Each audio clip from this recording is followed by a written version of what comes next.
안녕하세요. 이스라엘 최요나 선교사입니다. 오늘은 5번째 챕터를 좀 시작하고 싶습니다. 5번째 챕터의 전체 주제는 선교사를 세우는 말, 넘어뜨리는 말입니다.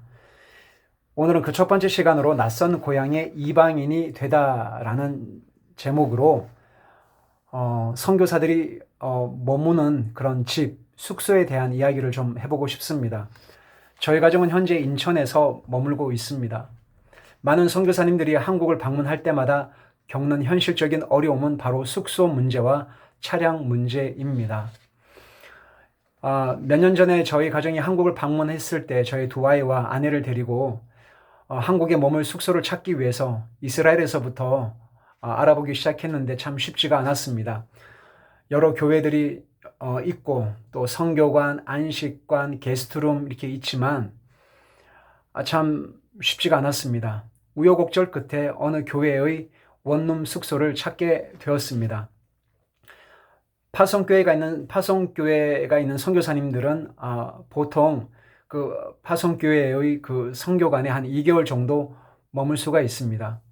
근데 협력 선교사들 같은 경우에는 제가 알기로는 보통은 한 달입니다. 한 달이 지나면 다른 곳으로 옮겨야 됩니다.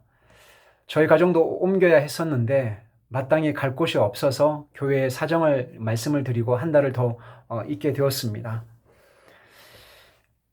어느 날 밤 교회 숙소에서 피곤해 지쳐서 잠들어 있는 저의 두 아이의 얼굴을 보고 또 힘들어하는 저희 아내의 모습을 보면서 참 눈물이 났습니다. 그리고 정말 슬픔과 아픔과 제 자신이 그렇게 비참하다고 해야 되나요? 참 초라해져 있는 제 모습에 저도 모르게 참 마음이 많이 슬퍼졌습니다.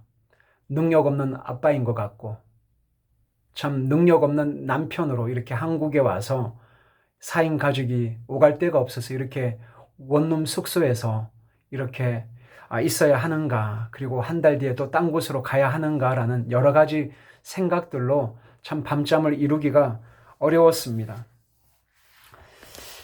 방문을 닫고 나와서 그 길거리에 지나가는 차들과 아파트 창문으로 비치는 불빛들을 바라보면서 저도 모르게 눈물이 나면서 슬픔의 그런 감정에 쌓이면서 제가 제 스스로에게 이런 독백을 하게 되었는데요. 왜 한국에 나왔지? 수많은 아파트와 집들이 보이는데 우리 가족이 머물 숙소가 이렇게 한 군데도 없을까? 단 한 달만이라도 마음 편히 지낼 수 있는 곳이 그리 없을까?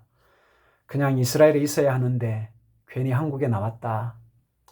차라리 한국에 나오지 않는 게 더 속 편한데 우리 가정은 한국에 나와도 이방인이구나. 이런 자조 섞인 독백을 하게 되었습니다. 많은 선교사님들은 한국에 오더라도 이 한국에서 태어나고 공부하고 가족이 있고 친지와 친구들이 있음에도 불구하고 참 낯선 땅에 서 있는 이방인과 같은 느낌을 받을 때가 참 많이 있습니다.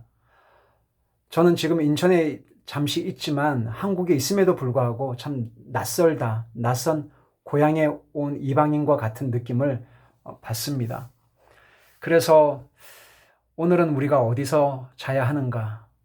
우리는 어디로 가야 하나? 이런 현실적인 고민들을 늘 하는 것 같습니다. 한국에 나올 때마다, 한국을 방문할 때마다 머물 숙소 때문에 정말 그런 현실적인 아픔들이 저 개인적으로는 굉장히 많고 했었기 때문에 이 책을 쓰면서 다음에 한국을 방문하게 되면, 그리고 한국에서 혹시 살게 된다면 이런 집에서 꼭 살고 싶다라는 생각을 평소에 해둔 곳이 있어서 이 책에 쓰게 되었습니다. 다음에 한국을 방문하게 된다면 나는 이런 곳에 가서 머물고 싶다. 첫 번째, 눈칫밥이 없는 곳에서 머물고 싶다. 왜냐하면 한국을 방문해서 선교관이나 게스트룸에 있을 때에 눈칫밥을 많이 먹었기 때문에 그렇습니다.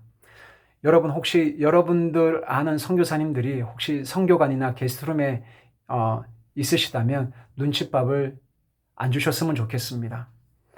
두 번째는 삼시세끼 요리하지 않고 나오는 밥을 먹고 싶다. 지금은 저희 아내가 해주는 요리를 먹고 있습니다. 세 번째, 다른 사람의 지나친 관심과 부담감 없이 두 발 뻗고 잠을 잘 수 있는 곳이면 좋겠다. 예, 두 발 뻗고 잠을 잘 수 있는 곳이면 좋겠다. 선교관이나 게스트룸에 있으면 여러 선교사님들이 함께 있고 또 이렇게 하다 보니까 다른 사람의 지나친 관심을 많이 받다 보니까 게스트룸에 있거나 선교관에 있어도 참 마음 편하게 있다는 것이 그게 현실적으로 참 쉽지가 않은 것 같아요. 네 번째는 차량이 제공되어 일을 보러 다닐 때 불편함이 없었으면 좋겠다. 정말 그렇습니다. 다섯 번째, 빨래와 건조가 가능하고 부엌과 욕실이 있으며 가끔 산책할 수 있는 등산로도 있었으면 좋겠다. 여섯째, 무더위에 에어컨은 꼭 있었으면 좋겠다. 정말 에어컨은 필수잖아요. 여러분들도 이 한국에서의 이 한여름이 얼마나 더운지 아마 잘 아실 텐데요. 이것을 쓴 이유는 몇 년 전에 저희 가정이 수원에서 잠시 있을 때가 있었습니다. 그때 에어컨이 있는 곳이었는데 에어컨이 없다 보니까 저와 저희 아내, 저희 아이들이 굉장히 힘들어했습니다. 특별히 저희 아내는 거의 죽다가 살아났기 때문에 굉장히 힘든 기억이 있어서 무더위에 꼭 에어컨은 있었으면 좋겠다. 그리고 따뜻한 예배와 말씀, 커피 한 잔에 여유가 있는 곳이면 더욱 좋겠다라고 이렇게 이 책에다가 썼는데요. 여러분, 이것이 너무 과한 기도 제목일까요? 아니면 이렇게 쓴 선교사가 너무 욕심이 많은 것일까요? 저는 아니라고 생각합니다.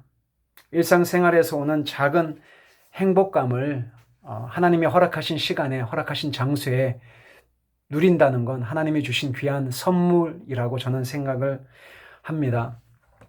사랑하는 여러분, 제가 올해로 신앙생활 한 지 32년째입니다. 32년 전에 예수님을 처음 만나고 신앙생활 했을 때 자주 불렀던 복음 성가가 있습니다. 여러분들이 잘 아시는 곡이죠. 죄 많은 이 세상은 내 집안이네, 내 모든 보화는 저 하늘에 있네. 이 찬양 잘 아시죠? 저는 이 찬양의 가사의 그 고백이 저의 전심의 고백이었고, 그리고 그 가사 그대로가 정말 하나님의 말씀으로 받아들였기 때문에 그렇게 살아왔습니다. 그래서 이 땅에 발을 딛고 살지만 죄 많은 이 세상이 내 집이 아니고 주님이 곧 오실 거기 때문에 현실적인 감각이 좀 떨어졌던 것 같습니다. 그래서 결혼을 하고 자녀가 생기고 그리고 앞으로 노후 설계를 어떻게 해야 된다라는 생각을 감히 하지 못했습니다. 어쩌면 하지 않고 살았던 시절이었습니다.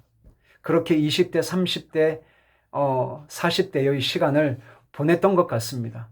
그리고 또 한 가지 찬양은 저 멀리 배는 나의 시온성이라고 하는 찬양곡을 혹시 아시는지요? 저 멀리 배는 나의 시온성, 오 거룩한 곳 아버지 집. 이 찬양을 하면서 참 많이 울고 복음을 전하고 사역을 했더랬습니다. 그래서 오늘은 이곳, 내일은 저곳, 주님의 말씀하시면 움직이고 순종하는 삶이 하나님이 기뻐하시는 선교적 삶이라고 믿고 그렇게 살아왔습니다. 죄 많은 이 세상은 내 집이 아니지만 많은 선교사님들이 한국에 올 때마다 죄 많은 이 세상이 내 집이 아님에도 불구하고 가족들이 머물 곳이 없어서 여기서 한 달, 저기서 한 달 떠돌아다니면서 이렇게 사는 것이 정말 하나님이 기뻐하시고 하나님이 원하시는 삶일까라는 그런 의문을 저는 갖고 있습니다. 사랑하는 여러분, 선교사님들이 한국에 와서 머물 집이 없어서 정말 고통받고 고민하고 기도하고 있습니다. 그것은 저희 가정도 지금 현재 마찬가지입니다. 여러분들이 알고 계시는 선교사님들의 머물 집을 위해서 기도해 주십시오. 저에게는 2명의 아이들이 있습니다. 저랑 저희 아내는 다시 선교지로 나갈 수 있지만 아이들은 한국에서 학교를 다녀야 되고 직장을 잡아야 되고 살아야 할 때에 저희들은 그렇게 살았기 때문에 저희 아이들에게도 너희들도 집 없이 오늘은 여기, 내일은 저기, 한 달은 여기에, 한 달은 저기에 이렇게 옮겨 다니면서 사는 것이 선교사 자녀로서의 삶이다라고 제가 그렇게 강요할 수 있을까요? 저는 그럴 수 없다고 생각합니다. 왜냐하면 부르심이 다르기 때문이죠. 한국에 나와 있는 선교사님들, 그리고 숙소를 구하고 있는 선교사님들을 위해 기도해 주십시오. 감사합니다.